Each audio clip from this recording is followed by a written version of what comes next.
Amour parfait, tu es éternel. Amour parfait, un jour dans ta maison vaut mieux que 1000 ailleurs. Un jour dans ta maison vaut mieux que 1000 ailleurs. Bénéficier de tes faveurs me remplit d'espérance. Dieu bon, tu es si bon. Tes bontés sont éternelles. Un jour dans ta maison vaut mieux que 1000 ailleurs. Un jour dans ta maison vaut mieux que 1000 ailleurs. Demeurer dans ta maison, c'est le privilège des privilèges. Jésus mon roi, tes bontés sont éternelles. Amour véritable, amour parfait, tu es éternel. Amour parfait, Amour véritable, amour parfait, tu es éternel. Amour parfait, un jour dans ta maison vaut mieux que 1000 ailleurs. Un jour dans ta maison vaut mieux que 1000 ailleurs.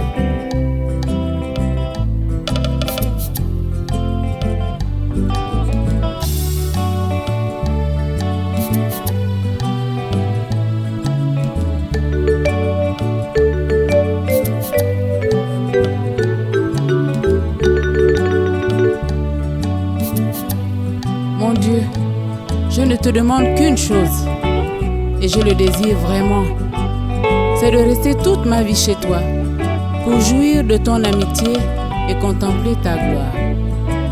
un jour dans ta maison vaut mieux que 1000 ailleurs. Un jour dans ta maison vaut mieux que 1000 ailleurs. Bénéficier de tes faveurs me remplit d'espérance. Dieu bon, tu es si bon. Tes bontés sont éternelles. Un jour dans ta maison vaut mieux que 1000 ailleurs. Un jour dans ta maison vaut mieux que 1000 ailleurs. Demeurer dans ta maison, c'est le privilège des privilèges. Jésus mon roi, tes bontés sont éternelles. Je veux m'attacher fortement à toi. Ta fidélité me rassasie. Je veux m'attacher fortement à toi. Ta fidélité me rassasie. Je veux m'attacher fortement à toi. Ta fidélité me rassasie. Je veux m'attacher fortement à toi. Ta fidélité me rassasie. Je le veux. Frères et sœurs, bonjour et bon dimanche. Je suis heureux de vous retrouver pour partager ces moments de culte avec le Seigneur et avec vous.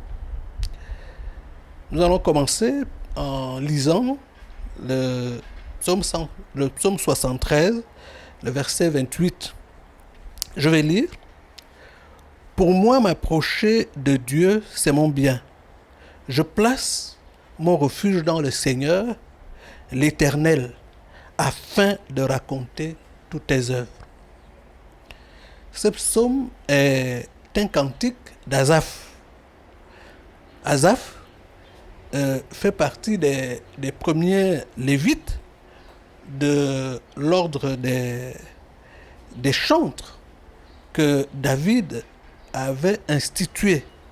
David a eu la révélation de Dieu de réformer un tout petit peu le tabernacle de Moïse, selon donc les prescriptions que Moïse avait reçues.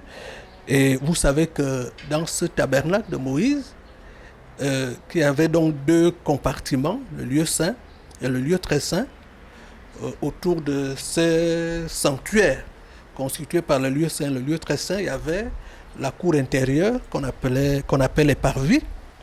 Et vous savez que c'est seulement le souverain sacrificateur qui avait le droit d'entrer jusque dans le lieu saint. Le lieu qui représentait, le lieu très saint, je vais dire, le lieu qui représentait le trône de Dieu. C'est dans ce lieu que l'arche de l'Alliance était déposée et que cette arche, nous savons qu'avait un couvercle, le propitiatoire, sur lequel était sculpté dans le même moule, donc deux chérubins qui déployaient les ailes. Et donc c'est au milieu, donc au-dessus du propitiatoire là, c'est ce lieu-là qui représentait donc le lieu de la rencontre où le souverain sacrificateur devait rencontrer l'Éternel, la présence de Dieu, et c'est sur le propitiatoire qui devait donc asperger du sang. Donc je disais que dans le tabernacle de Moïse, le souverain sacrificateur seul pouvait entrer jusque dans le lieu très saint. Mais dans le nouveau tabernacle que David c'était une tente qu'il a donc installée à Sion. L'arche de l'Alliance était placée au centre et autour de l'arche se trouvaient donc des musiciens, des lévites, musiciens chargés de conduire la louange et d'amener l'assemblée d'Israël dans la présence de Dieu, dans une présence partagée.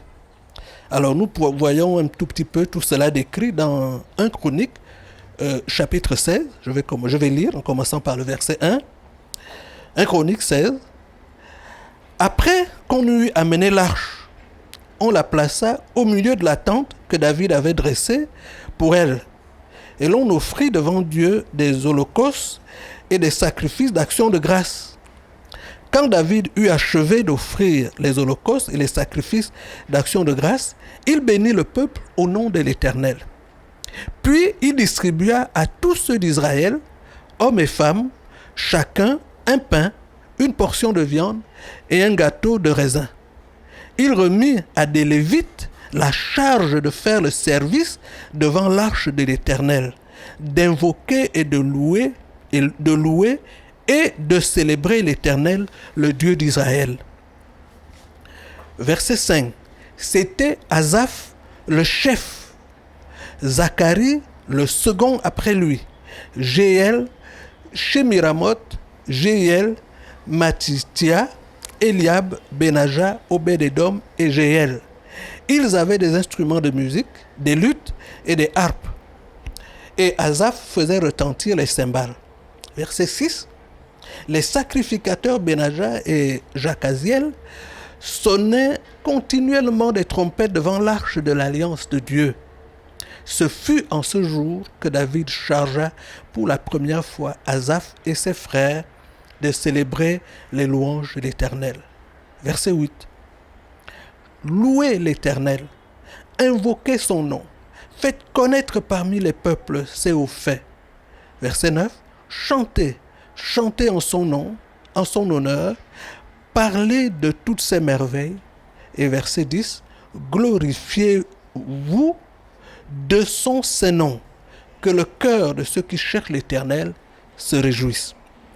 Alors, ce temps-là, donc cette tente, était une parenthèse, un clin d'œil du ciel que Dieu a fait à Israël, un clin d'œil, une vision anticipée de ce que le Seigneur Jésus allait faire à Golgotha.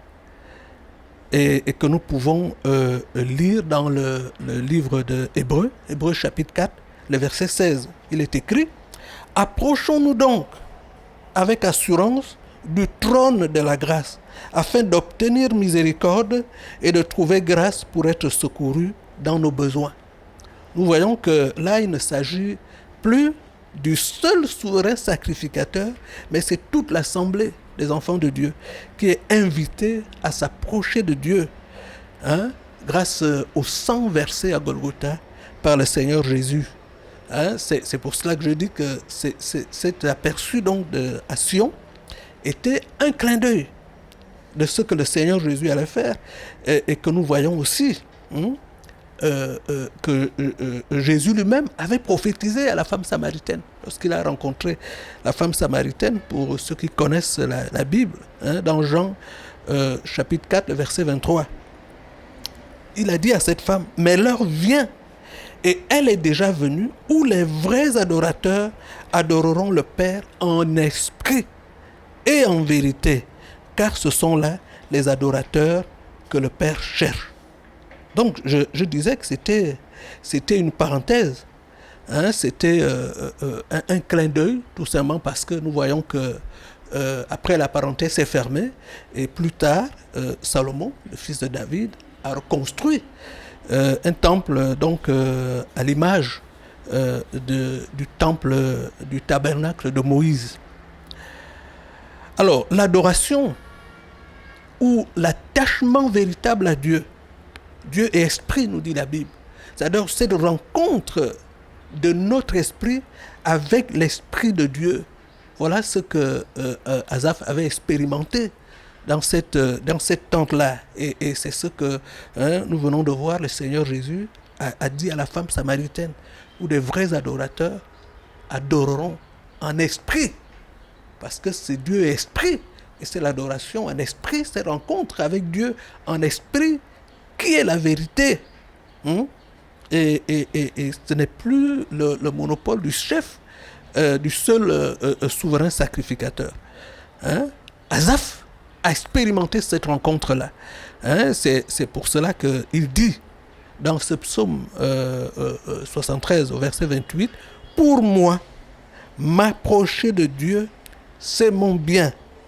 Je place mon refuge dans le Seigneur, l'Éternel, afin de raconter toutes tes œuvres. » Et lorsque j'ai lu, il y a quelques semaines, j'ai relu ces textes, il y a quelques semaines, ce texte, ces paroles m'ont arrêté parce qu'elles m'ont fait l'effet de celui qui retrouve la capacité de respirer l'air après avoir vécu peut-être un étouffement.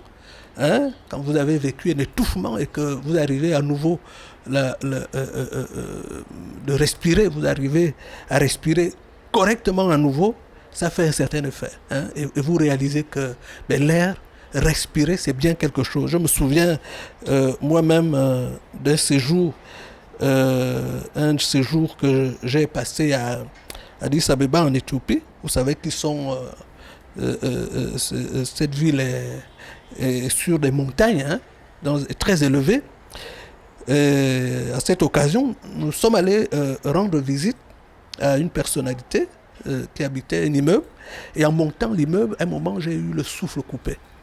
Et j'ai dû m'asseoir pour retrouver le bon rythme de la respiration. Hein. C'est pour cela que je pense à cela. Et ce matin, le titre de ce partage, c'est de pouvoir dire « M'approcher de Dieu, c'est mon bien ».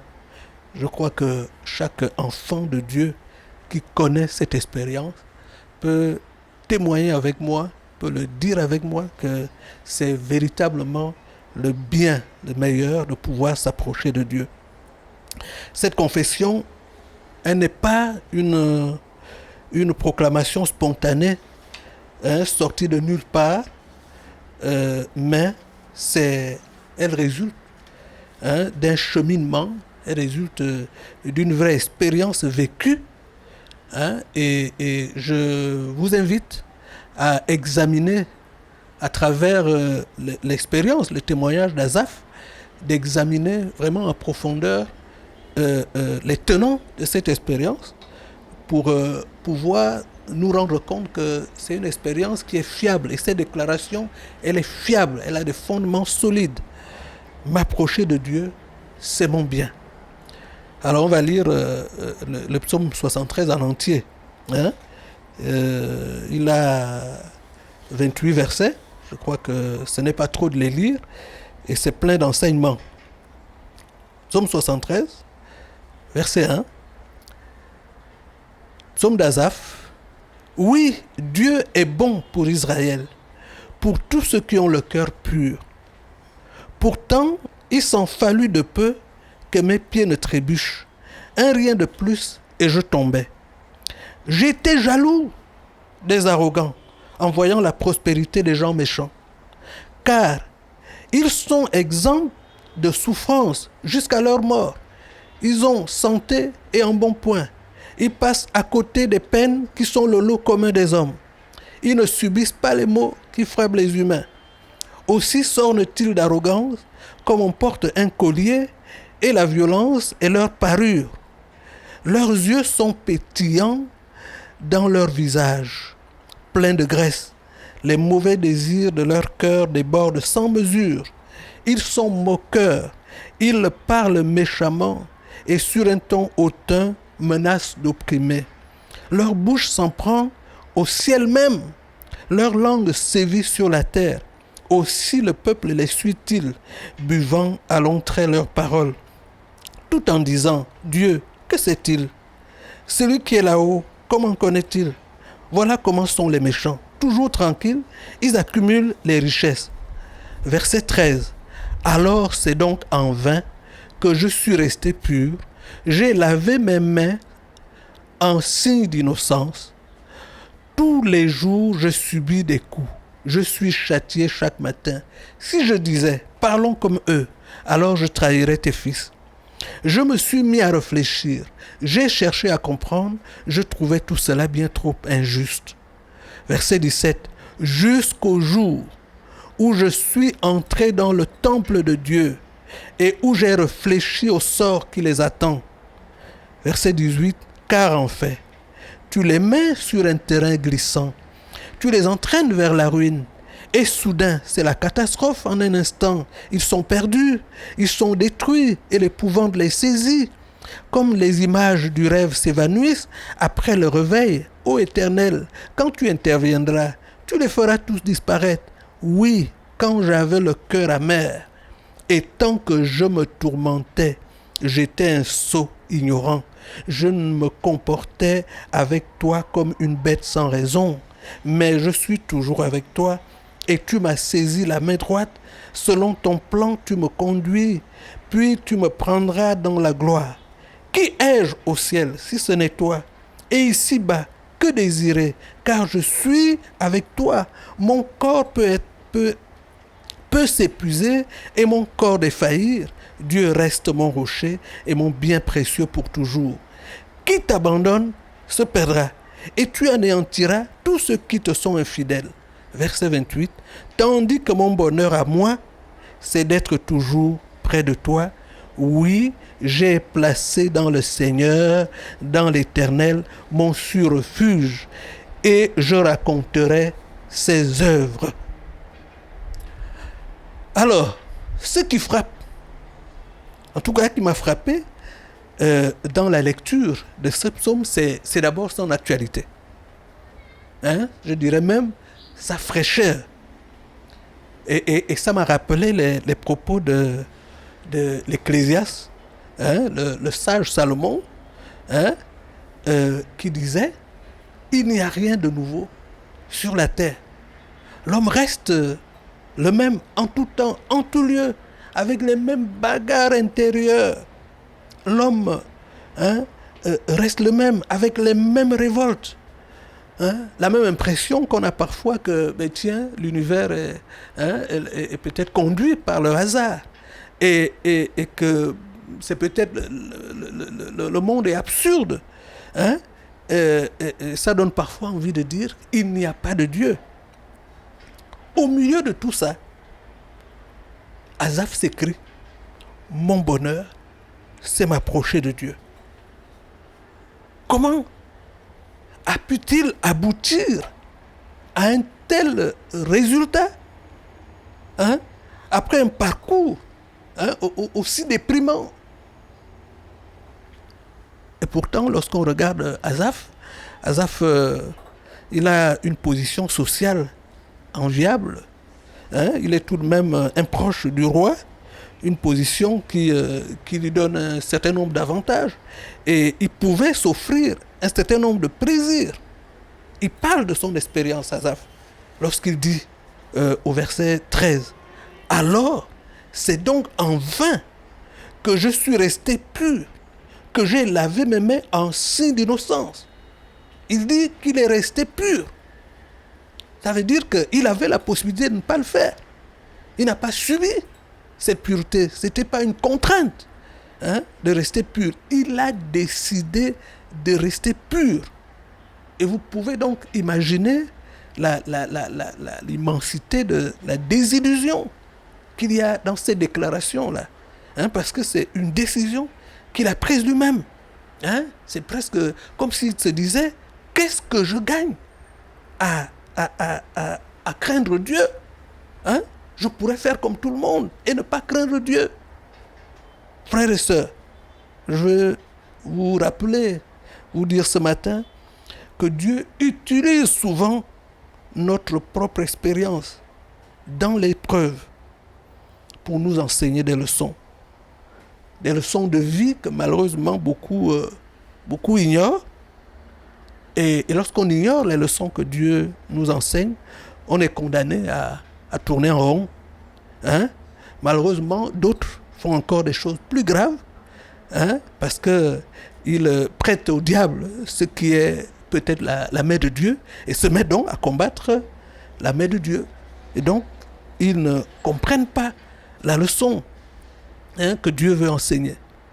La confession d'Asaph, cette confession, cette proclamation, elle vient de la rencontre qu'il a eue avec Dieu dans son esprit. Il a eu un contact avec Dieu dans l'adoration, dans les lieux célestes. Il a connu cette expérience et son âme en a tiré de grands bénéfices. Hein, au verset 16 et au verset 17, hein, on lit ceci, verset 16. « Je me suis mis à réfléchir. J'ai cherché à comprendre et je trouvais que tout cela était injuste. » Et verset 17. « Jusqu'au jour où je suis entré dans le temple et j'ai réfléchi au sort qui les attend. » Vous avez bien compris. Jusqu'au jour où je suis entré dans le temple, il y a un déclic qui s'est opéré là. Et j'ai réfléchi. Je crois que cette réflexion-là, elle ne correspond pas à la toute première réflexion, qui est une réflexion plutôt logique, hein, comme chacun de nous sait le faire. Hein, on pense ci, on pense ça, on met des arguments ici et autres. Hein, et on arrive à des conclusions qui sont tout à fait naturelles, c'est injuste. Mais cette deuxième réflexion, c'est un autre type de réflexion. Lorsque je suis entré dans le temple, et là je crois que ça parle de ce qui se produit lorsqu'on rencontre Dieu, lorsqu'on notre esprit est dans la présence de Dieu, Dieu renouvelle notre intelligence. Il renouvelle notre intelligence. Et c'est ce qui se passe parce que la véritable adoration est d'abord un acte d'humilité. On abdique de toutes nos prétentions lorsqu'on est dans une vraie adoration. Et on tombe simplement amoureux, on se prosterne devant le Seigneur. Vous savez, le sang versé, j'en ai parlé un peu tout à l'heure, le sang versé sur le propitiatoire. Ce sang que le souverain sacrificateur amenait pour verser, vous savez ce qu'il signifie? Mais le sang signifie la mort. C'est la mort d'un animal. Un animal qui mourait à la place d'Israël. Il signifiait donc la mort et la soumission du peuple à Dieu. Et ce sang exprime ce que nous avons l'habitude de chanter dans ce vieux cantique que chacun connaît. Oui, prends tout Seigneur. Oui, prends tout Seigneur. C'est ça le point de départ de la véritable adoration. Le Nouveau Testament nous enseigne et nous dit, considérez-vous comme mort au péché. Frères et sœurs, vous savez, c'est souvent par orgueil qu'on pêche. On pêche parce qu'on ne veut pas mourir. On pêche parce qu'on ne veut pas pardonner. On pêche parce qu'on ne veut pas perdre la face. Parce qu'on ne veut pas paraître ringard. Parce que on est orgueilleux. C'est ça. La Bible dit que Dieu fait grâce aux humbles et il résiste aux orgueilleux. La vraie intelligence, frère, c'est celle qui reconnaît que cette situation me dépasse. Cette situation me dépasse. C'est celle qui reconnaît que celui-là est supérieur. C'est ça la vraie intelligence. Un vrai homme intelligent, c'est celui qui sait s'arrêter et contempler la gloire de Dieu, la splendeur et la majesté de Dieu. C'est celui qui sait reconnaître que Dieu est infiniment plus intelligent que moi. C'est ça qui pousse à l'adoration. Frère, si vous êtes face à un mur en béton qui vous barre le chemin, vous n'avez aucun instrument, aucun outil, vous n'avez rien sur vous, vous n'avez que vos mains. Vous êtes face à ce mur en béton et vous décidez de frapper un coup de poing sur ce mur en béton pour le casser, frère. Vous ne faites pas preuve d'intelligence. Ce n'est pas intelligent de faire cela. Mais si vous êtes capable de reconnaître que cette situation vous dépasse, que vous vous arrêtiez, que vous disiez, Seigneur,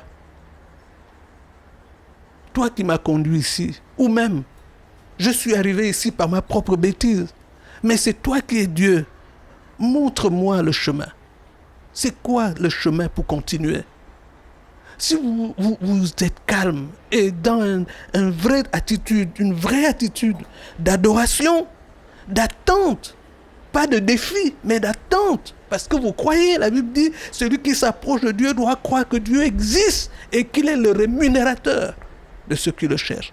Si vous êtes dans cette attitude, frère, peut-être que vous entendrez, quand vous serez calmé, une voix vous dire, mon enfant, regarde ce mur à la base, il est fracturé, il suffit de pousser et tu verras qu'il va tomber. Voilà parfois comment Dieu agit. Le Seigneur Jésus a dit, le Seigneur, la Bible, la parole de Dieu dit que nous ne serons jamais tentés au-delà de nos possibilités et qu'avec chaque tentation, Dieu donnera une voie de sortie. Je paraphrase un verset biblique que vous connaissez. C'est une promesse du Seigneur. Il faut savoir s'arrêter pour réfléchir, frère. Le bon mot serait de dire pour méditer, pour adorer le Seigneur. Et le Seigneur parle toujours. Je crois que l'expérience d'Asaph s'apparente un tout petit peu à l'expérience à laquelle l'apôtre Paul invite les Philippiens dans la lettre qu'il leur a adressée. Philippiens chapitre 4, je vais lire les versets 6 et 7. Ne vous mettez en souci pour rien, mais en toute chose, exposez vos besoins à Dieu. Adressez-lui vos prières et vos requêtes en lui disant aussi votre reconnaissance. Alors la paix de Dieu qui surpasse tout ce qu'on peut concevoir gardera vos cœurs et vos pensées sous la protection de Jésus-Christ. La paix de Dieu peut garder nos pensées. Nos pensées, c'est-à-dire notre réflexion.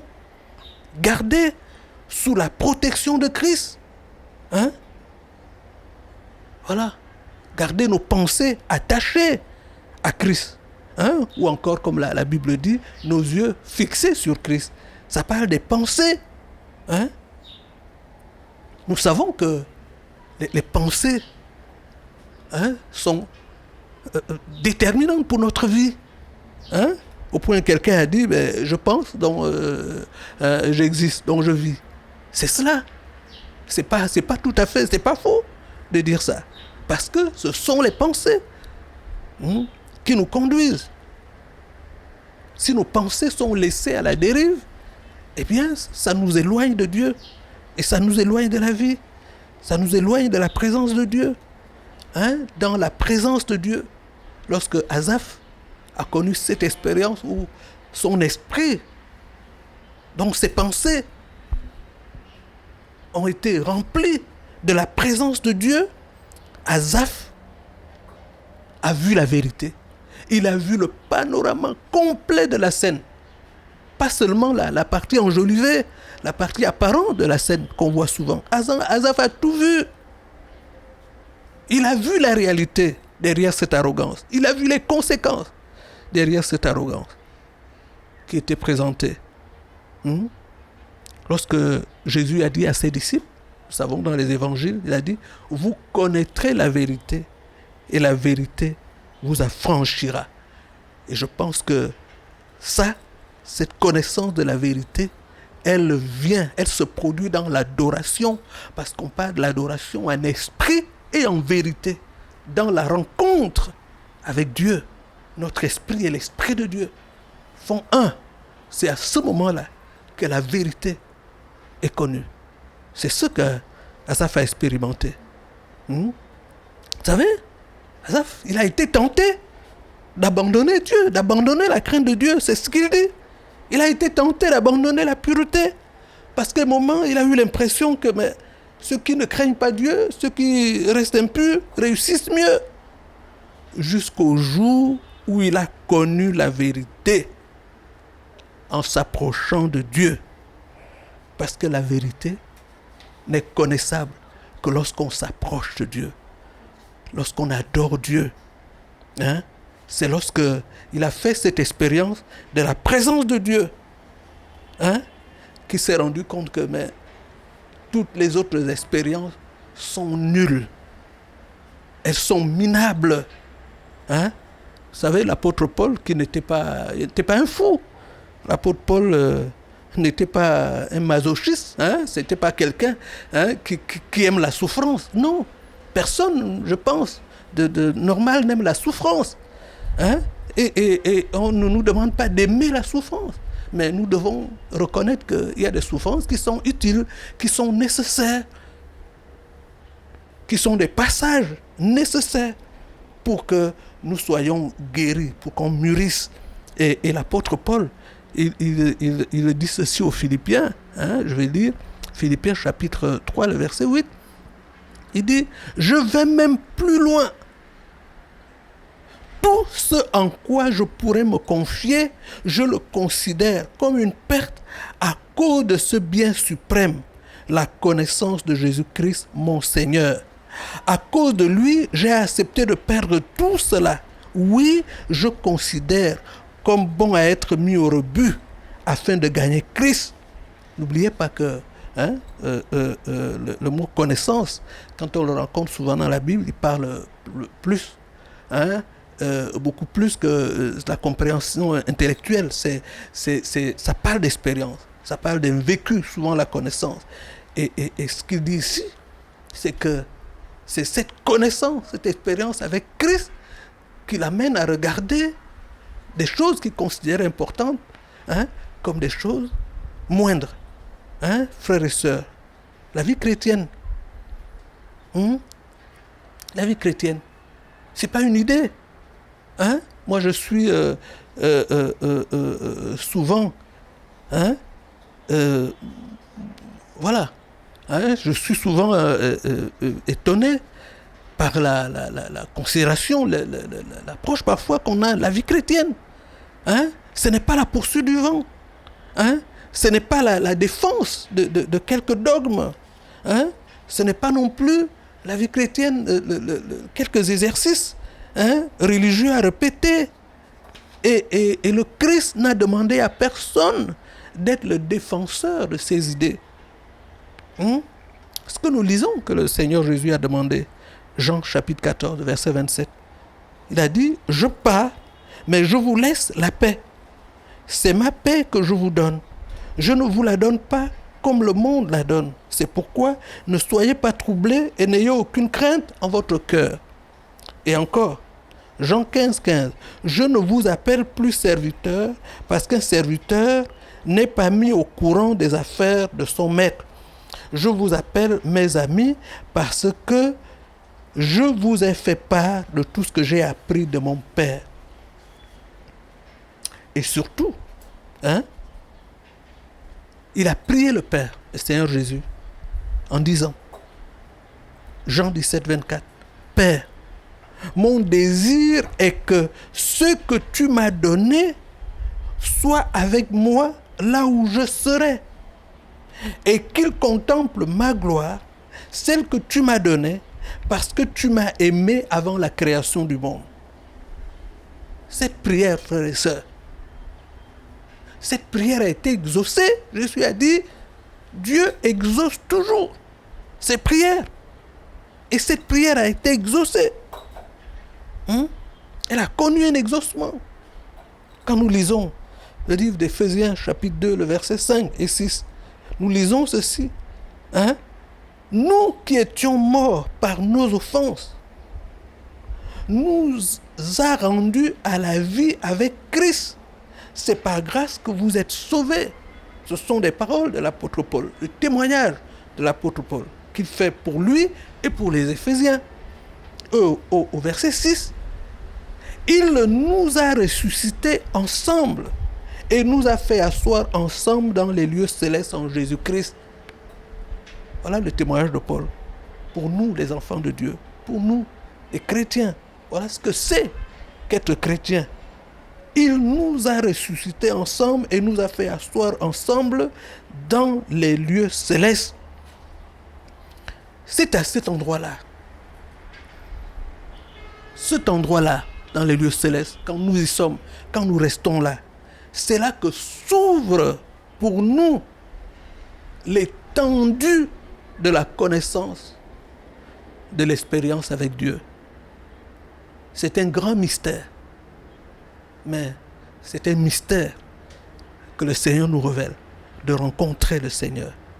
Moi, ça m'amuse souvent, frères et sœurs, ça m'amuse beaucoup de voir que certaines personnes essayent de démonter ou ridiculiser les chrétiens avec quelques idées. Comme si être chrétien consistait à adopter une idée ou une philosophie de vie. Mais le christianisme, ce n'est pas une idée. Je redis que c'est une expérience, un vécu avec Jésus-Christ, une rencontre avec Dieu. C'est cela qu'est le christianisme. Jésus a dit, vous serez mes témoins. On ne peut pas être témoin d'une idée. Hein? On ne peut pas être témoin d'une idée. Ça me rappelle cette histoire biblique de cet aveugle qui avait été guéri par Jésus et à qui on a voulu faire dire que, je dis comme ça, Jésus était un vaurien. Hein? Que Jésus n'avait rien fait. J'aimerais qu'on lise, avant de terminer, cette histoire. Hein? Jean, chapitre 9, à partir du verset 10. J'aimerais lire, je ne vais pas raconter comme ça, c'est bien de lire cette histoire-là. Elle nous montre à quel point les gens peuvent pousser le ridicule lorsqu'on veut s'attaquer à une vraie expérience. Jean chapitre 9, le verset 10. Ils lui dirent donc, à l'aveugle, comment tes yeux ont-ils été ouverts? Il répondit, l'homme qu'on appelle Jésus a fait de la boue à oué mes yeux et m'a dit, va au réservoir de Siloé, lave-toi. J'y suis allé, je me suis lavé et j'ai recouvré la vue. Ils lui dirent, où est cet homme?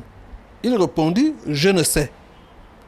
Ils le menèrent vers les pharisiens, celui qui avait été aveugle.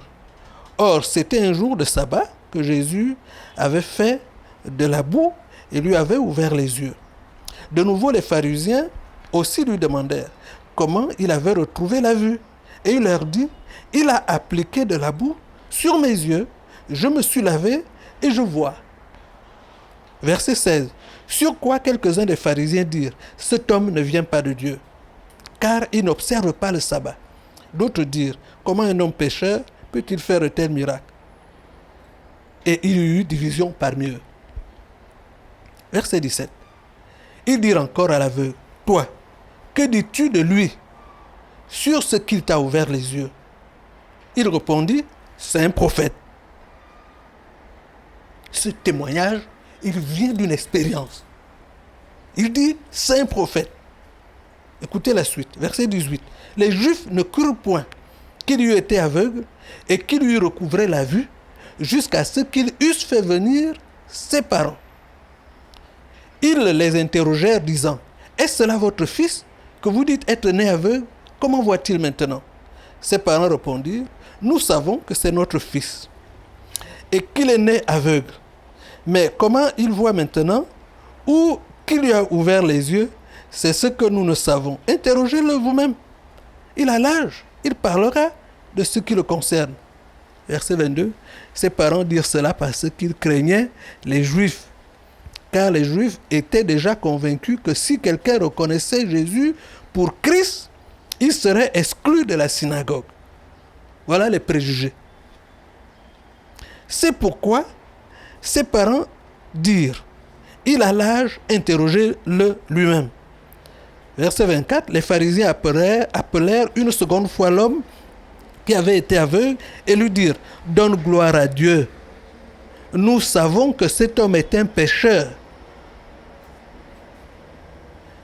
Verset 25, il répondit, s'il est un pécheur, je ne sais. Je sais une chose, c'est que j'étais aveugle et que maintenant je vois. Ça, c'est l'expérience. Verset 26, ils lui dirent, que t'a-t-il fait? Comment t'a-t-il ouvert les yeux? Alors là, je crois qu'il est un peu irrité, il est agacé. Verset 27, il leur répondit, je vous l'ai déjà dit et vous n'avez pas écouté. Pourquoi voulez-vous l'entendre encore? Voulez-vous aussi devenir ses disciples? Verset 28, ils l'injurièrent et lui dirent, c'est toi qui es son disciple. Nous sommes disciples de Moïse. L'injure. L'injure, c'est souvent l'argument des prétentieux, l'argument des gens qui n'ont pas d'argument. Or, il n'y a aucun argument qui dépasse l'expérience. Et cette situation que nous connaissons de pandémie, de cette situation mondiale, de crise sanitaire que nous connaissons, nous enseigne bien là-dessus. Nous savons que nous sommes dans une période où tous ces pays qui ont de la technologie sont en train de chercher des vaccins. Hein? Un coup, tel a fait un vaccin là-bas, un autre coup, tel a fait un vaccin là-bas. Mais en réalité, ce que tout le monde attend, c'est de voir un vaccin réellement expérimenté qui marche. Donc nous attendons l'expérience.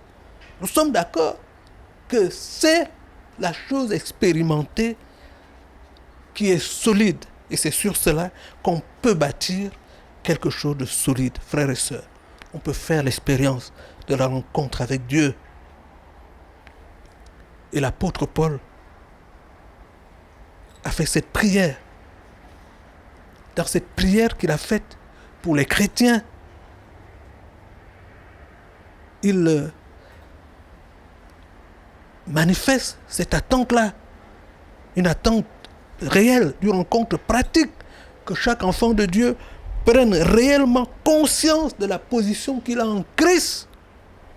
Il ne s'agit pas d'une pensée positive, de se suggérer des choses. Non, ce n'est pas cela la vie chrétienne. La vie chrétienne est une vraie expérience. Une rencontre avec Dieu. Écoutez les mots de Paul dans la prière qu'il fait. Éphésiens chapitre 3, le verset 14.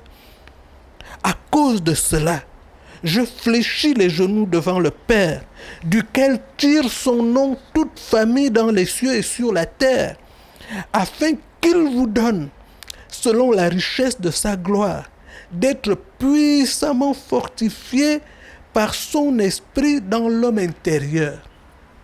Fortifié, ça parle de la force de l'homme intérieur. On a besoin d'être fortifié. Hein? Verset 17, il dit, en sorte que Christ habite dans vos cœurs par la foi, afin qu'étant enraciné et fondé dans l'amour, vous puissiez comprendre avec tous les saints quelle est la largeur, la longueur, la profondeur et la hauteur, et connaître l'amour de Christ qui surpasse toute connaissance, toute expérience, en sorte que vous soyez remplis jusqu'à toute la plénitude de Dieu. Frères et sœurs, aucun argument théorique ne peut vous permettre de résister à la tentation. Jamais. Parce que la tentation, ce n'est pas une idée, ce n'est pas une théorie. La tentation, elle se présente parfois sous des formes très concrètes. Il n'y a que du concret pour s'opposer au concret. Un concret supérieur pour s'opposer au concret de la tentation. Et ce concret supérieur, c'est la connaissance de Dieu. L'expérience de son intimité, c'est elle qui peut vous permettre de réaliser qu'un tel trésor ne peut pas se brader par une expérience de moindre valeur. Je ne dis pas sans valeur, non, je dis de moindre valeur, parce que la valeur, elle est relative, hein? Mais la valeur de la connaissance de Dieu, de l'expérience de Dieu, elle est sublime, elle dépasse tout. Regardez un peu ce que la Bible nous dit, hein, du processus de la tentation. Jacques chapitre 1, le verset 14, il dit, mais chacun est tenté quand il est attiré et amorcé par sa propre convoitise. Puis la convoitise, lorsqu'elle a conçu, enfante le péché. Et le péché étant consommé, produit la mort. Les convoitises naissent et résident dans les pensées. Nous avons souvent parlé de pensée depuis le début. Vous savez, le Seigneur Jésus, en reprenant le premier commandement, hein, de la loi de Moïse, hein, pour répondre à un religieux qui le questionnait dessus, le Seigneur Jésus a répondu, je vais lire dans le livre de l'évangile de Marc, chapitre 12, le verset 30, il dit, « Tu aimeras le Seigneur ton Dieu de tout ton cœur, de toute ton âme, de toute ta pensée et de toute ta force. » On va relire ce commandement, hein, dans le livre de Deutéronome, tel que Moïse l'a reçu. Deutéronome chapitre 6, le verset 5. il est écrit, tu aimeras l'Éternel ton Dieu de tout ton cœur, de toute ton âme et de toute ta force. Le Seigneur Jésus a complété pour clarifier, non pas pour améliorer, parce que la loi, elle est parfaite, elle n'est pas améliorable. Elle a besoin d'être clarifiée. Et c'est ce que nous voyons souvent dans la Nouvelle Alliance, dans le Nouveau Testament. Donc, pour clarifier, le Seigneur Jésus a ajouté de toute ta pensée. De toute ta pensée. Alors, dimanche prochain, nous allons nous étendre un peu plus sur cette clarification et nous allons voir comment, effectivement, cela participe à réaliser que s'approcher de Dieu, c'est le véritable bien de chaque enfant de Dieu. Soyez bénis. Amen.